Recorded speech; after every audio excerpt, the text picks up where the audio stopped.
It's 6:30. Good morning. I'm Ian Crouch with Hunter News. Hunter Valley Police are treating a fire which destroyed an antique store at Willow Tree as suspicious.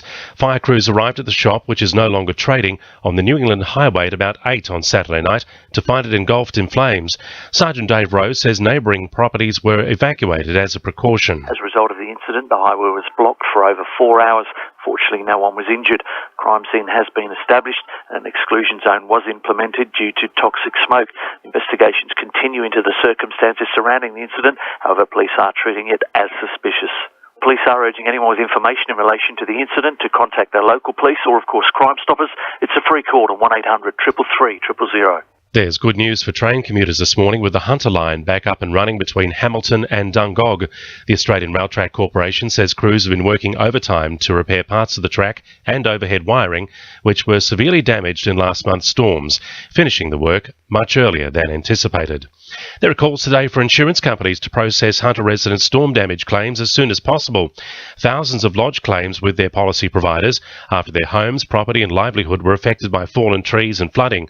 Wallsend MP Sonia Hornery says people shouldn't have to wait for help they've already paid for. We are looking for insurance companies to do the right thing in the Hunter and in particular Wallsend. So I'm asking the insurance companies to make sure that they pay up when they should, to expedite any repairs that need to occur, and invite the community to ring my office if they live in the Wallsend area and they have difficulties with either landlords or insurance companies. The future of Warners Bay will be decided tonight. Lake Macquarie councillors will vote on a plan to increase the building height limit in the town centre. One building would be 8 stories high. Several others would be allowed to go up to 6 and 5 stories. The Chamber of Commerce is supporting the move. However, some residents believe building height should be limited to 4 stories. Port Stephens Council will be paying tribute to its hundreds of volunteers today as part of National Volunteers Week. It will involve a series of pull-up banners profiling a cross-section of volunteers, which will appear at various locations across the Shire, as well as featuring on social media to demonstrate the variety of options available for prospective volunteers.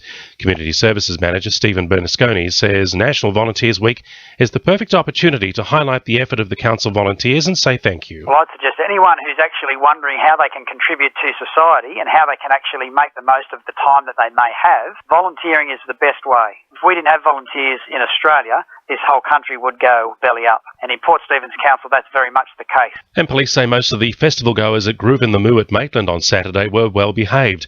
However, the drug detection dogs were kept busy, catching more than 40 people with illicit drugs, mainly ecstasy. 2 allegedly were in possession of enough of the drug to be charged with drug supply. Updating sport, the Newcastle Knights' season start of 4 straight wins has been undermined by their 5th consecutive loss, with a 30-10 loss to Manly at Brookvale. The team was upset by Seagulls key players Brett Stewart and Daly Cherry Evans, who scored 3 tries in the first half.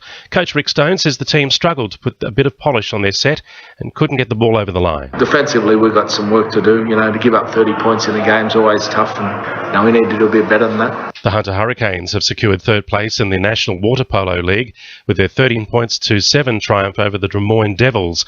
The win proved a great exit for retiring co-captain Phil Reid. The Hurricanes' strength in their 3rd place playoffs comes after 9 seasons of missing the finals. And the Newcastle North Stars have conceded their first loss of the Australian Ice Hockey League season, 4-3 to Melbourne at the Hunter Ice Skating Stadium. To NURFM News, time 26 to 7.